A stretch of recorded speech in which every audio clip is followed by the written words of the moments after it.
listening to the OffBeat Business Show, rebuilding American business influence locally, nationally, and abroad, bringing you experienced insight for a strong, influential brand and successful life in business. Here's your host, Susan Hamilton.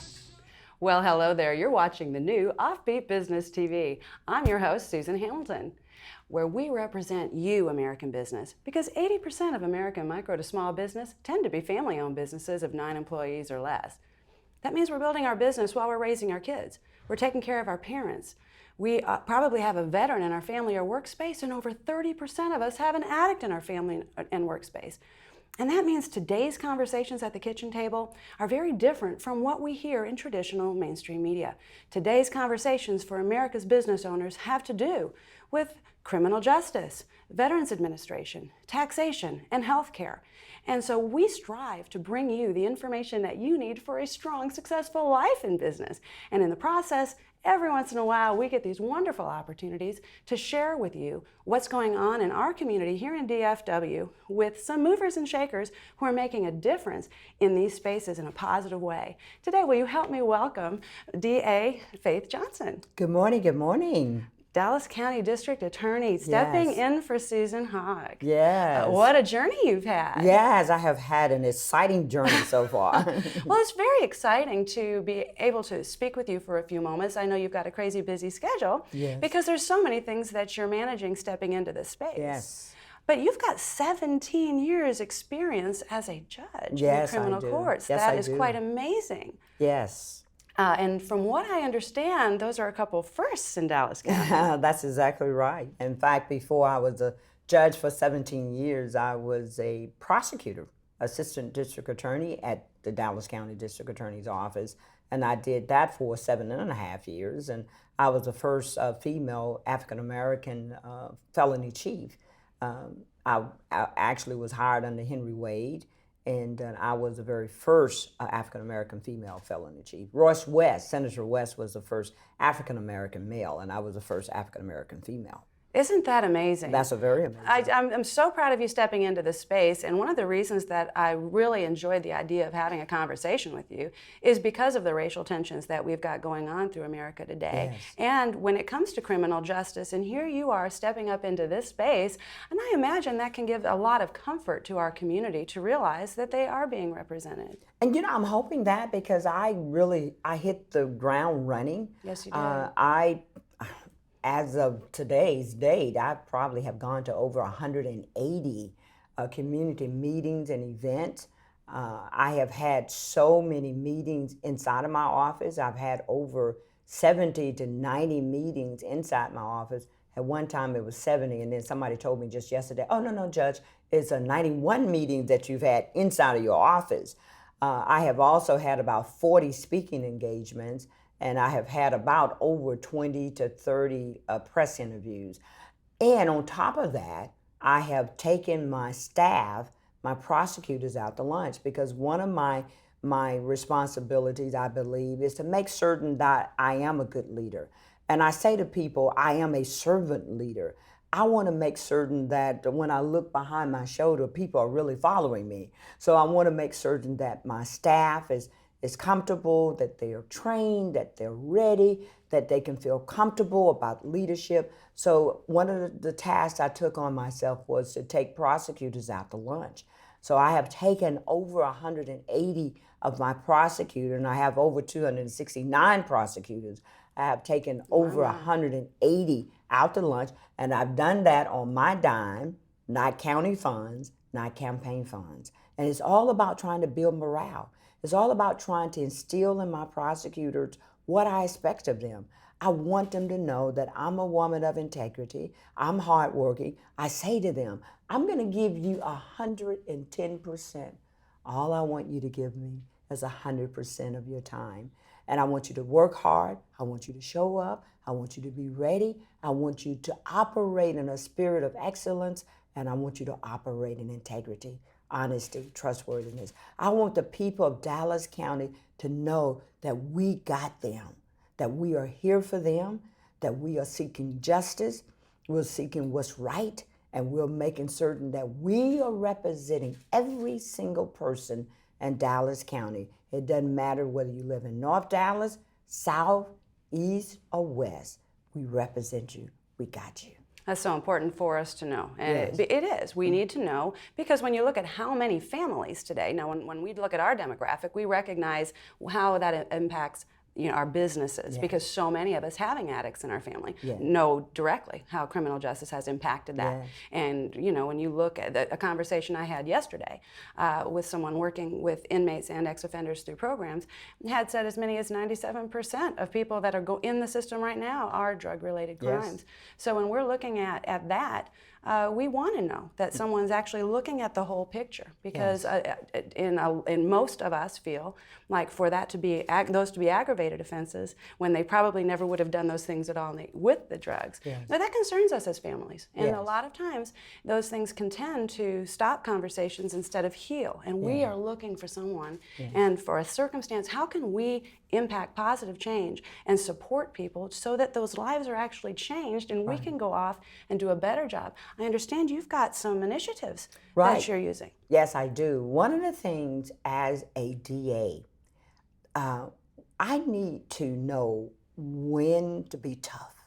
Yes, ma'am. And when not to be tough. That is so critical, because we disposed of over 88,000 cases in 2016. Wow. Think about it. Wow. We don't want to send 88,000 people to prison. Couldn't. So we got to decide that we got to do something different in the criminal justice system. Yes, there are some bad guys out there. There's some terrible people out there. And we need to go after those people. We need to make certain that they spend as much time as possible in prison. But we got another element over here. We got to grab these people. That's why we have over 15 diversion programs. We have programs where we're trying to snatch people out of the criminal justice system so they don't get caught up in it, so that we can help them. We can take them through counseling, take them through certain treatment programs, take them through certain things that's going to help them live differently, operate differently. And when they go through, for an example, our AIM program, when they go through our AIM program, they are in that program from 12 to 18 months. And if they successfully complete that program, rather than getting a conviction on their record, we dismiss it and we expunge their record. Oh, wow. I believe that people, so many people, are incarcerated by their past. So many people look back and say, boy, if I had only just did it differently, if I only made a different choice. It was only one time I did it. I did it one time, but it's haunting me for the rest of my life. And there's people that have done it that one time for 15 years. That's right. Yeah. That's exactly right. So I want to be able to catch those people that we can catch. Let's snatch them out of the system. And let's give them some hope. Let's make certain that they have a different way, a different journey that they can take. Yes, ma'am. Other than a journey of crime. So I want to help those people, especially our young people. That's what the AIM program is designed to, is to help young people anywhere from the ages of 18 up to 25 or 30, and they've only had that one case. And so we said, look, what we want to do, let's take you through, let's teach you life skills. Let's teach you how to live differently. And that's what that program is geared toward. And when they successfully complete it, then the case is dismissed and the record is expunged. So we got that program, we got mental health, we got veteran, we got prostitution program. We're working through different elements of our community. Now, the murderers and the rapists and the robbers and the aggravated robbers, we're not offering that kind of program to them. But for people who have made that simple mistake one time, we want to do something differently. I'll tell you what, one of the things by working with inmates and realizing some of the people that are in for prostitution, you're looking at some people that are 68, 72 years old that have been incarcerated over 20 times, and they will tell me that judges knew them by name. That's and right. said, we've got to, because what do? The minute they get out, someone's waiting to put them in a room and have everybody give them $10 and abuse this elderly woman who doesn't have any decent skin or hair. That's exactly And right. it's so unfortunate. And somebody needs to go to bat for her, and that's what I believe was I don't believe that's honoring mother. Yes. She needed help a long time ago. Yes. And instead of the degrading circumstance of going in. So I'm excited to see that we can start looking at how we can solve those problems and really put some dignity back into these situations. Judge Johnson, you were telling me about your satellite offices. Can you help us understand the purpose of those and what you're doing here? Yes. One of my heart desire was to do something that would make my office accessible to the people. At this time, we have Frank Crowley Court Building, we have the administration building downtown, we also have the juvenile building, and those are the three buildings that people come to if they need help from us. And I said, when I took this position, I want to make the office accessible. So I wanted community satellite offices so that we go to the people and the people are not always coming to us. And it has been phenomenal. People have called us from all over the country and said, wow, we're so happy that Dallas finally got it. Because some of That's a problem. Yeah, we finally got it. Because some of these things are happening in different key cities, major cities all over the country, and they're successful. And it was so interesting. When I had the idea, I didn't know it was happening all over the country. I just knew that we needed to bring my office, this office, to the people. So now we have 11 satellite offices, community prosecution offices, where people can go to those offices for help. And they are mainly for people with family violence, because that's the group that I had in mind when I thought about that office, a community satellite office, is so that victims of family violence, rather than coming down to the courthouse, because so many of them will not. Right. They will not come down to the courthouse. Oh, when they're elderly, it's scary to drive all the way down. It's scary there. to come down. Yeah. And the courthouse can be very scary. Yeah. It really can. So when they know that they got an office right there in their community, and all they need to do is just go right around the corner. Somebody can take them there. Some people can walk there, and they can go in there, meet a prosecutor, get their protective orders started. We're working with police officers to make certain that they are getting all the evidence we need for successful prosecution.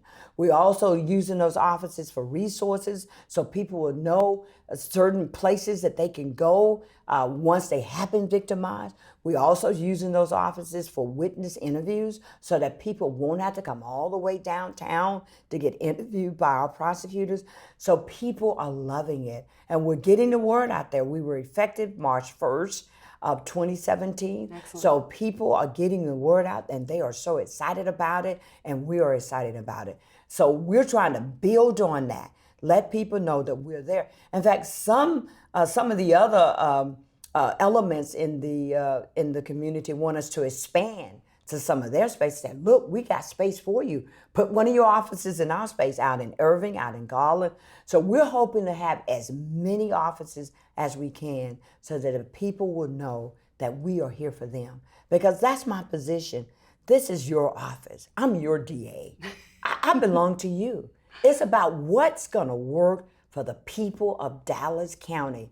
I wanna make certain you're safe because I represent you. I am your chief law enforcement officer in this county. So I want to make certain that I am accessible. I want to make certain that you are safe. I want to make certain that justice is done for every single person in this county. And it matters not who you are. It matters not where you live. It matters not the color of your skin. I am here for you. Judge Johnson, we are honored that you spent this time with us out of your busy schedule. Thank you so much for sharing with us. Now, you're running for 2018 Dallas County District Attorney? Yes, I am. I'm running, and I'm telling people that I am their candidate and I am their DA. And based on what we're doing, they want to keep me for another 10 to 20 years. That's my belief. And you know she's right in line with what OffBeat Business Media is saying. We're talking directly to you. We want to make sure you realize we're your go-to resource with information just like this. Judge Johnson, we are so grateful that you were here today and to share your message with our audience. Would you please tell our audience how they can reach you? They can reach me at faith4da@gmail.com. Faith faith4da@gmail.com. And also, I'm on Facebook, Faith Johnson. I'm also on my public page, Faith Johnson for District Attorney. So they can reach me at either one of those Facebook pages also. Well, we commend you for being so accessible. Thank you so much. Thank you so much for having me. It was an honor to be here. You've been listening to the OffBeat Business Show. Find our lineup, podcast, magazine, event calendar, and sponsor information, even our membership directory, all available on the OffBeat Business app or at offbeatbusiness.com. Download the OffBeat Business app today. Take this for me, but